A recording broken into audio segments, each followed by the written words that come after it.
ಸತ್ಯವೇ ನಮ್ಮ ತಾಯಿ ತಂದೆ, ಸತ್ಯವೇ ನಮ್ಮ ಬಂಧು ಬಳಗ, ಸತ್ಯ ಲೋಕಕ್ಕೆ ತಪ್ಪಿ ನಡೆದರೆ ಮೆಚ್ಚನು ಪರಮಾತ್ಮ. ಸತ್ಯ, ಧರ್ಮ, ನ್ಯಾಯ, ನೀತಿ ಇದು ನಮ್ಮ ದೇಶದ ಸಂಸ್ಕೃತಿಯ ಪರಂಪರೆ. ಇದು ಎಲ್ಲರಿಗೂ ಗೊತ್ತಿದ್ದ ವಿಷಯ. ಧರ್ಮವನ್ನು ರಕ್ಷಿಸಲು ಎಂತಿಂತ ಮಹಾನ್ ವ್ಯಕ್ತಿಗಳು ಆಗಿ ಹೋಗಿದ್ದಾರೆ, ಈಗಲೂ ಇದ್ದಾರೆ.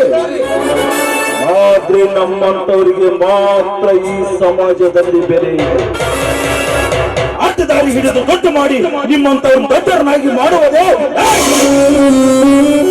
ನಮ್ಮಂತವರ ಕಾಯಕ. ಮಾತೆತ್ತಿದ್ರೆ ಸಾಕು, ಬರೀ ಸಮಾಜ ಸಮಾಜ ಸಮಾಜ ಅಂತ ಹೇಳ್ತಿರಲ್ಲ. ಸಮಾಜ ಅಂದ್ರೆ ಏನು? ಅದು ನೀವೇ. ನಮ್ಮಂತವರು ತಪ್ಪು ದಾರಿ ಹಿಡಿದಾಗ ಚಪ್ಪಲಿಯಿಂದ ಹೊಡೆದು ಜೈಲಿಗೆ ಹಾಕಿಸುವವರು ನೀವೇ. ಅಮಾಯಕ ಹೆಣ್ಣು ಮಕ್ಕಳ ಮೇಲೆ ಬಲಾತ್ಕಾರ ಮಾಡಿ ಜೈಲಿಗೆ ಹೋದಾಗ ಜೈಲಿನಿಂದ ವಾಪಸ್ ಬರ್ಬೇಕಾದ್ರೆ ಹೂವಿನ ಹಾರ ಹಾಕಿ ಪಟಾಕ್ಷಿ ಹಚ್ಚಿ ಸ್ವಾಗತ ಮಾಡಿ ಸನ್ಮಾನಿಸುವವರು ಏನ್ರಿ ನೀವು?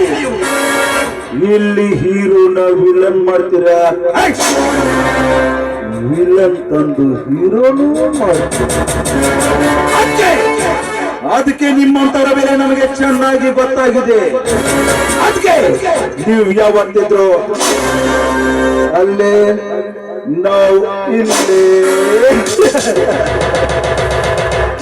ನಾವು ಸಿಗರೆಟ್ ಫ್ಯಾಕ್ಟ್ರಿ ಕಟ್ತೀವಿ, ನೀವು ಸೇರ್ತೀರಿ, ನಾವು ಶ್ರೀಮಂತ ಆಗ್ತೀವಿ. ನಾವು ಗುಟ್ಕ ತಂಬಾಕಿನ ಫ್ಯಾಕ್ಟ್ರಿ ಕಟ್ತೀವಿ, ನೀವು ತಿಂತೀರಿ, ತಿಂದು ತಿಂದು ಕೊನೆಗೊಂದಿನ ಸಾಯ್ತೀರಿ, ನಾವು ಶ್ರೀಮಂತ ಆಗ್ತೀವಿ. ನಾವು ಹಾದಿ ಬೀದಿಗೆ ಒಂದು ಬಾರ್ ಅಂಗಡಿ ಓಪನ್ ಮಾಡ್ತೀವಿ, ನೀವು ಬಂದು ಬಳಗ ಬಿಟ್ಟು ಬಂದು ಕುಡಿತೀರಿ, ನಾವು ಶ್ರೀಮಂತ ಆಗ್ತೀವಿ. ಆದ್ರ ರೈತ ಬೆಳೆದ ಅಣ್ಣ ಇಡೀ ಜಗತ್ತು ತಿಂದ್ರು ರೈತ ಶ್ರೀಮಂತ ಆಗೋದಿಲ್ಲ. ಇದನ್ನ ಯಾರಾದ್ರೂ ವಿಚಾರ ಮಾಡಿದ್ರೆ ಮಾಡಂಗಿಲ್ಲ. ಮಾಡೋದಕ್ಕೆ ನಮ್ಮಂತವ್ರು ಬಿಡಂಗಿಲ್ಲ, ಬಿಡೋದಕ್ಕೆ ಚಾನ್ಸ್ ಇಲ್ಲ.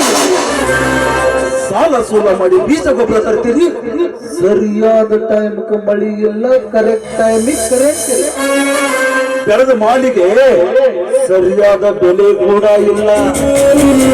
ಸೊಸೈಟಿ ಬ್ಯಾಂಕ್ಗಳಲ್ಲಿ ಸಾಲ ಹಾಕೋದು ಯಾವುದರೆ ಸರ್ಕಾರ ಬಂದು ನಮ್ಮ ಸಾಲ ಮನ್ನಾ ಮಾಡ್ತೇನೋ ಅಂತ ಅವ್ರ ದಾರಿ ನೋಡೋದು. ಅವರು ಆ ಜನ ಈ ಜನ ಆ ಭಾಗ್ಯ ಈ ಭಾಗ್ಯ ಅಂತ ಹೇಳಿ 5 ವರ್ಷಕ್ಕೊಮ್ಮೆ ಹಾಕೊಂಡ ಗುಂತರ ಗುಮ್ಮಸ್ಕೊಂಡು ಕುಂದ್ರೋದು. ಹೆಚ್ಚು ಕಮ್ಮಿ ಮುಂದಾಳಾಗಿ ಸ್ಟ್ರೈಕ್ ಹೋರಾಟ ರೋಡಿಗೆ ಅಂತ ಬಂದ್ರ ಅಂತವ್ರನ್ನ ಕಣ್ಣಾಗಿಟ್ಟು ಎದುರಾಗರೆ ಸಿಗಿಸೆ ಹಾಕಿ ಗುಮ್ಮದು. ಹಿಂಗಾದ್ರೆ ರೈತ ಯಾವಾಗ ಶ್ರೀಮಂತ ಆಗ್ತಾನ? ಆಯ್ತಮ್ಮ, ನಿಮಗೆ ಯಾವಾಗ ಬುದ್ಧಿ ಬರ್ತೈತಿ?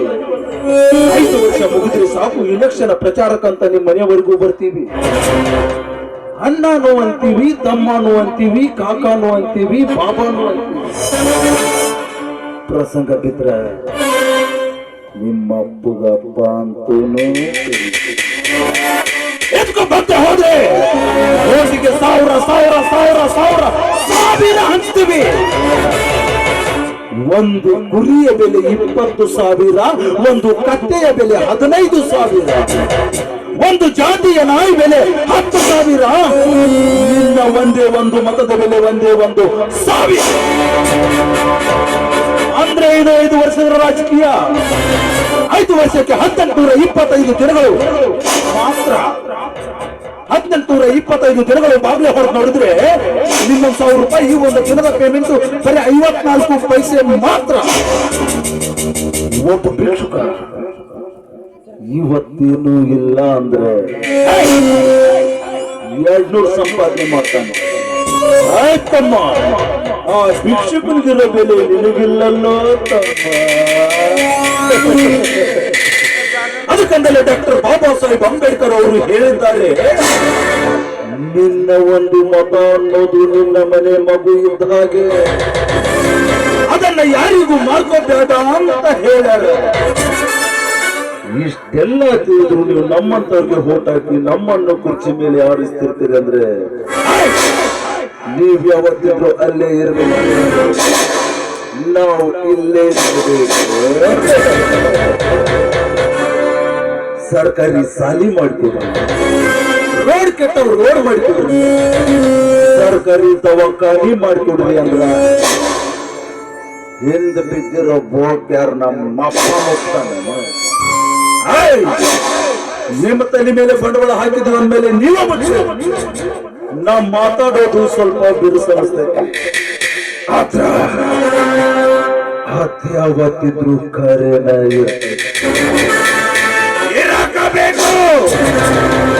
ದುಡ್ಡಿನ್ಯಾಗ ದೊಡ್ಡವ ಈ ಶ್ರೀಕಾಂತ್ ಗೌಡ, ಸಕ್ಕಿನ್ಯಾಗ ದೊಡ್ಡವ ಈ ಶ್ರೀಕಾಂತ್ ಗೌಡ, ದೌಲತ್ನ್ಯಾಗ ದೊಡ್ಡವ ಈ ಶ್ರೀಕಾಂತ್ ಗೌಡ. ಹುಟ್ಟುವಾಗ ತಾಯಿ ಗರ್ಭದಿಂದ ಹೊರಗೆ ಬರಬೇಕಾದ್ರೆ ಜಯನ ಮುಂದಿಟ್ಕೊಂಡು ಹುಟ್ಟಿದವನೇ ಈ ಶ್ರೀಕಾಂತ್ ಗೌಡ. ಎಂತ ಶ್ರೀಕಾಂತ್ ಗೌಡನಿಗೆ ಪಟ್ ಮಾಡ್ತೀಯೇನೋ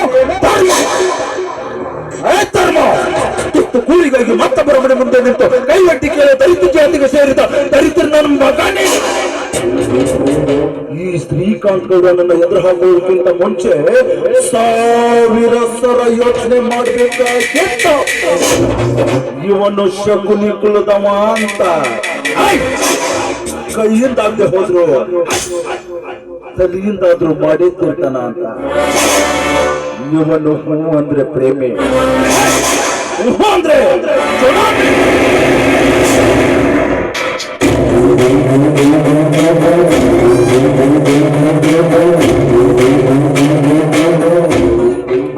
ಅಲ್ಲ. ಈ ಹಲ್ಲಕಟ್ಟ ಗೌರಿ ಒಂದ್ ಎಲ್ಲಿ ಹಾಳಾಗೋಗಿರ್ತಾನೋ ಏನೋ. ಟೈಮ್ಗೆ ಸರಿಯಾಗಿ ಮನೆಗೆ ಬರಂಗಿಲ್ಲ. ಮಗ ನನಗೆ ಬೇಕಾದಾಗ ಮನೆಯಾಗ ಇರಂಗಿಲ್ಲ. ಬರ್ಲಿ ಅವತ್ತು ಹಿಂಬರ್ಕಿ ತಾರ್ಕೊಂಬ